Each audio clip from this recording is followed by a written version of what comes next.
Hello there. I wanted to talk about Napoleon Solo and his chances in the Preakness Stakes at Laurel Park next week, and he will most likely be one of my choices. He's going to be in my top four, maybe my top two, we'll see. Napoleon Solo, let's talk about him. First, let's talk about his pedigree, and we're going to debate whether or not this is a good pedigree for a mile 3/16. By the way, I apologize for the lesser video quality. I'm having trouble with my other laptop. But here we are on Pedigree Query. Napoleon Solo, Liam's map is on top, and that's fine. We saw full effort win the Jeff Ruby Stakes at a mile 1/8 a month or two ago. I don't think there's any problem with Liam's map on top as long as he's paired with a dam that has stamina. And this dam, Atomic Blonde, well, we've seen her race. Atomic Blonde was an okay turf horse. I have her up here on Ecobase. This is Atomic Blonde, and you see she won 2 out of her first 3 starts. And that first maiden race at Monmouth Park, I have the chart for it up here, it was a mile and 1/16. And then she won at Belmont Park in her next start, and that was a mile and 1/16 as well. So, in her first 3 starts, she has 2 wins at a mile and 1/16. And I said that as long as Liam's map is paired with a dam that has some stamina, then it should be okay. And Atomic Blonde, I would argue, proved her stamina in her first 3 starts with those 2 wins. So Scat Daddy's fine with me. And we go down to the very bottom and look at the female family. And Danehill Dancer, that's a European name. Now, I'm not going to pretend I know Danehill Dancer's best progeny, but usually it's a good sign when you see European names in a pedigree when you're looking for stamina. And down here we see AP Indy, who is probably our greatest route influence here in the United States. And we could go back. I want to talk about this name at the bottom right, Barakala. I know this might not mean anything to most people, but that's the same 5th dam as Silent Tactic, who we're going to look at right now. And we see Silent Tactic's pedigree. Barakala is the 5th dam of Silent Tactic. And that could be nothing to most people. But I think it's interesting because you go down to Maximova, Macomba. Macomba is the dam of Malibu Moon. So I think that's interesting that Napoleon Solo and Silent Tactic share the same dam line. No, not the same dam line. It's a little different, but they share the same 5th dam. And you see AP Indy is part of this female family. So I think there's some route blood here. And maybe that would offset Liam's map, who's thought of as a sprinter miler sire. Atomic Blonde, we saw her win 2 route races. I think she won a 3rd one. And we see that deep into the dam line, there's AP Indy, there's Danehill Dancer, there's Barakala, who is part of the same family as Silent Tactic.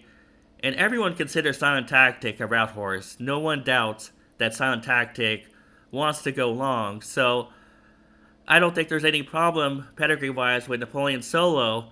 I know he hasn't run like a router yet, and ultimately, it matters what you do on the course.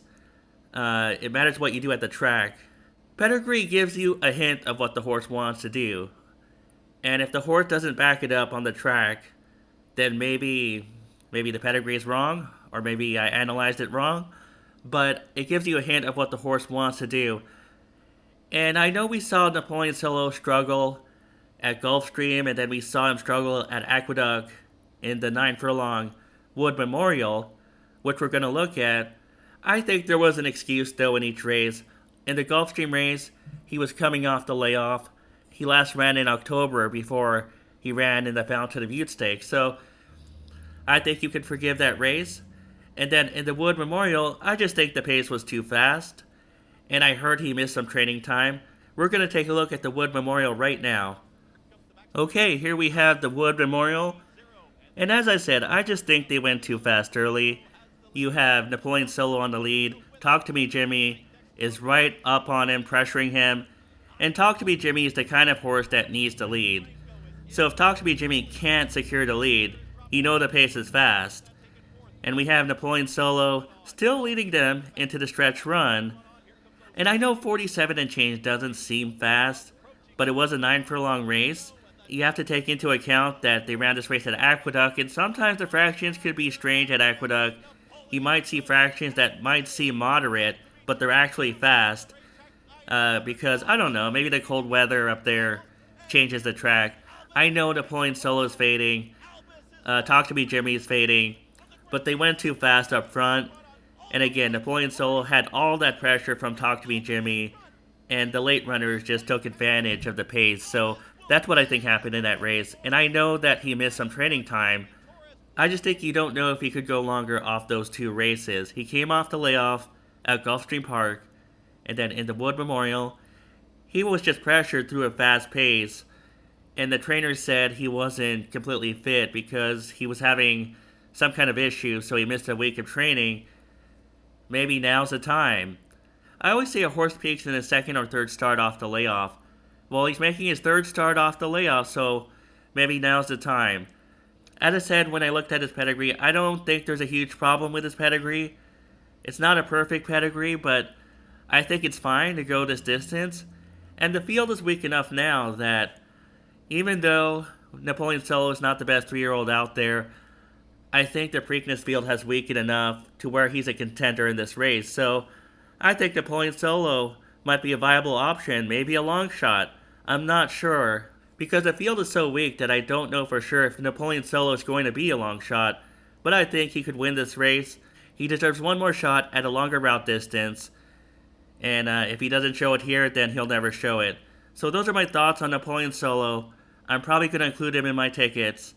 Stay tuned for more Preakness Stakes coverage and Black-Eyed Susan Stakes coverage. And I'll be back soon with another video.